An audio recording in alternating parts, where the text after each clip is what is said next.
What is up, watchers? JV John Boy here, back again with another video, but a different video. Today I'm going to be teaching you how to fix Xbox 360 controller or any type of controller that acts as a mouse when you plug it in a PC. And I'm going to show you that, and I'm going to show you that right now.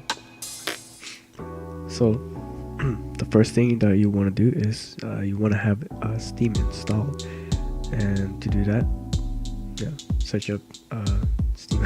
I'm pretty sure you already know how to do that, but in case you have it, you go to Google and search up Steam. Go to Steam and install Steam, and that should give you step by step on how to do it. So in this tutorial, so what you want to do is you want to go to Steam and you go to View and go to Settings. After you have done that, you want to go to Controller tab and go to Desktop Configuration.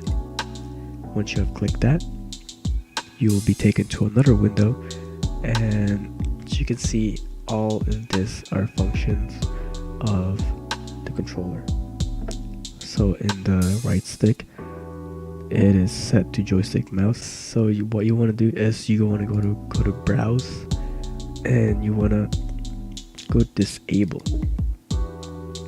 Once that is chosen, you want to go to Apply Configuration, and you want to press Done. Okay.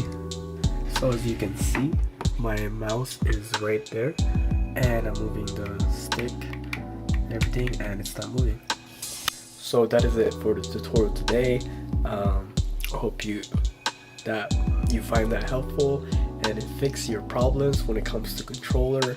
You bought one, and that's it. Thank you for watching. Leave a like and subscribe for more JV stuff. And sorry, my voice is kind of sick, but thank you for watching. Bye bye. Also, leave comments, questions, and answer, and I'll be willing to answer you as best as I can. And that is it. Peace out.